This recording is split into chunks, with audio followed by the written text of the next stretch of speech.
Hi there, this is the 5-2 Part 2, Session 2 study guide.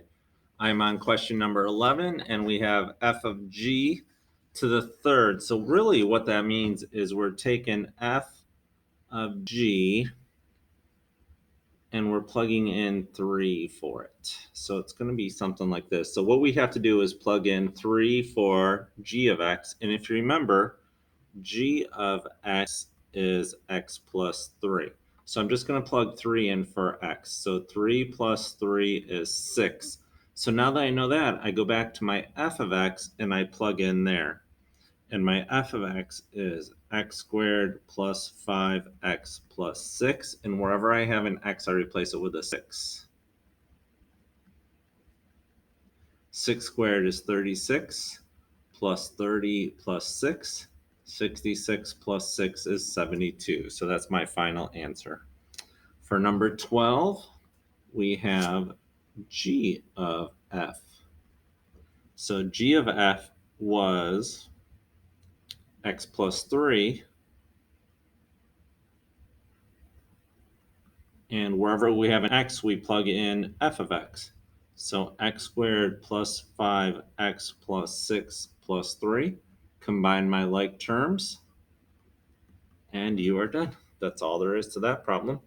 That wasn't too bad.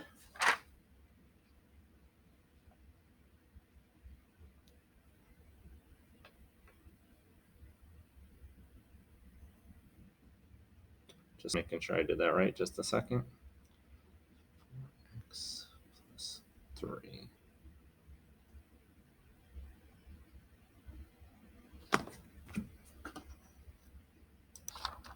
All right, that was number 12. Let's move on to 13. 13 says f of x equals 3x plus 5.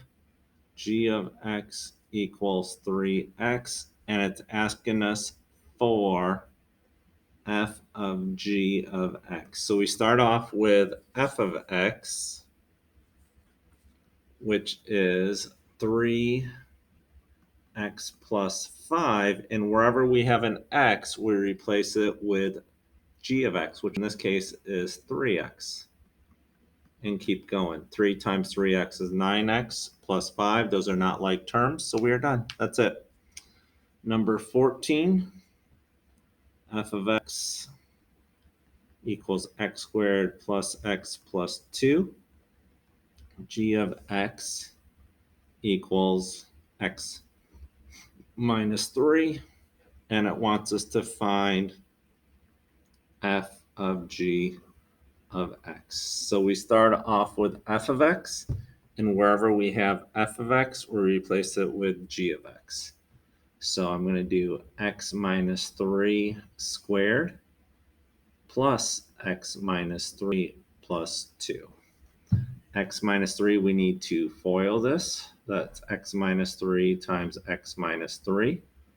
X squared minus 3x plus 9. X squared minus 6x plus 9. Minus 6x plus 9. We keep going. Plus x minus 3 plus 2. We're going to combine like terms. The x squared has no one to combine with. Negative 6x plus 1x is negative 5x. 9 minus 3 is 6. 6 plus 2 is 8. All right, that's number 14. Number 15, find the inverse. All we have to do is switch my x and my y's. So this is going to be negative 1, 8, 2, negative 10, and 5. And my y's are now going to be 3, 7, 11, 15, 17. Find the inverse. Is it a function? So a function means we have one input to one output. So what we're looking for here is, are any of these numbers repeated? No, they're not. So yes, it's a function. All right, number 16, graph y equals 2x minus 1. I go down 1 with my point, up 2 over 1. You only need 2 points to draw a straight line. So I can go ahead and draw my line. Now it says find the inverse. Inverse means we switch our x and our y. x equals 2y minus 1. So now I solve for y. X plus 1 equals 2y.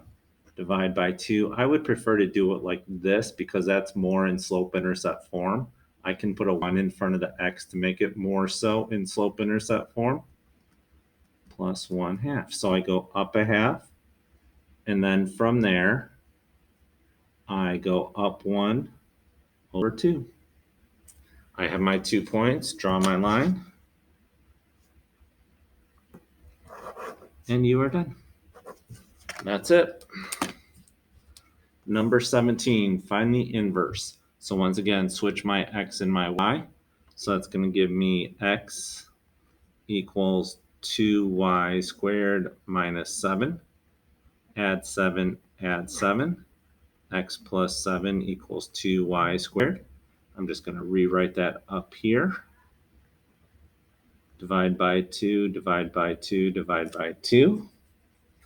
That got rid of the 2. Now all I have left is a square root. So y equals the square root of x over 2 plus 7/2. There you go.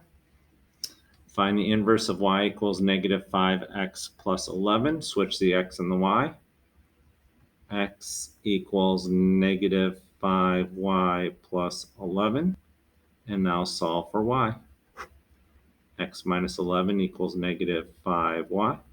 Divide by negative 5, divide by negative 5, divide by negative 5. Y equals negative 1/5 x. 2 negatives become a positive, plus 11/5. And you can just leave it like that. That's fine. Determine if each pair of functions are inverse functions. Write yes or no. The easiest way to do this is take one of them and see when you find the inverse if it comes out for the other. So y equals 6x minus 2. We're going to switch the x and the y, and then just simply solve for y. Divide by 6, divide by 6, divide by 6. Y equals 1/6x plus 1/3. Is that the same as that? No, it's not. So that's a no. On this one, y equals 5x minus 12. Switch your x and your y. Add 12, add 12. X plus 12 equals 5y. Divide by 5, divide by 5, divide by 5. Y equals 1/5 x plus 12/5. To be honest, that was supposed to be a 12, so that would have been a yes, but in its current state, it is a no. All right, I hope that helps you. If you have any questions, feel free to ask me either on Tuesday or before the test on Wednesday, Thursday, or Friday. Thanks for watching. Good luck.